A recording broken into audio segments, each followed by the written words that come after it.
गज प्रवरारूढ़ा चण्डकोपास्त्रकेर्युता प्रसादं तनुते मह्यं चंद्रघंटेति विश्रुता। हरे कृष्णा। माँ दुर्गा के तीसरे रूप को माता चंद्रघंटा के रूप में जाना जाता है।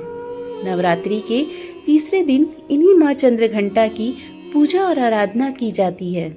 इस देवी के मस्तक पर घंटे के आकार का आधा चंद्र है, इसलिए इस देवी को चंद्रघंटा कहा गया है। इनके शरीर का रंग सोने के समान है। इस देवी के 10 हाथ हैं। वे खड्ग और अन्य अस्त्र शस्त्र से विभूषित हैं। देवी का यह स्वरूप परम शांतिदायक और कल्याणकारी माना गया है। इसलिए कहा जाता है कि हमें निरंतर उनके पवित्र विग्रह को ध्यान में रखकर साधना करनी चाहिए।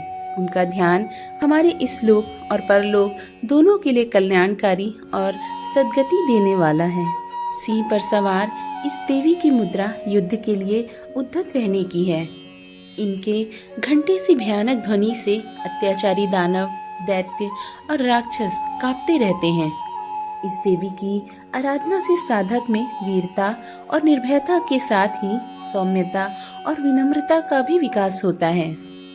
आइए अब माता की कथा का आरंभ करते हैं। पौराणिक कथा ये है कि एक बार महिषासुर नाम के एक राक्षस ने स्वर्ग पर आक्रमण कर दिया। उसने देवराज इंद्र को युद्ध में हराकर स्वर्ग लोक पर विजय प्राप्त कर ली और स्वर्ग लोक पर राज करने लगा। युद्ध में हारने के बाद सभी देवता इस समस्या के निदान के लिए त्रिदेवों के पास गए। देवताओं ने भगवान विष्णु, महादेव और ब्रह्मा जी को बताया कि महिषासुर ने इंद्र, चंद्र, सूर्य, वायु और अन्य देवताओं के सभी अधिकार छीन लिए हैं और उन्हें बंदी बनाकर स्वर्ग लोक पर कब्जा कर लिया है। महिषासुर के अत्याचार के कारण देवताओं को धरती पर निवास करना पड़ रहा है। देवताओं की बात सुनकर त्रिदेवों को अत्यधिक क्रोध आया। इस क्रोध से उनके मुख पर ऊर्जा उत्पन्न होने लगी। इसके बाद यह ऊर्जा 10 दिशाओं में फैल गई। उसी समय वहां पर देवी चंद्रघंटा ने अवतार लिया। भगवान शिव ने देवी को त्रिशूल, विष्णु जी ने चक्र दिया। इसी तरह अन्य देवताओं ने भी माँ चंद्रघंटा को अस्त्र और शस्त्र प्रदान किए। इंद्र ने माँ को अपना वज्र और घंटा प्रदान किया। भगवान सूर्य ने माँ को तेज और तलवार दिया।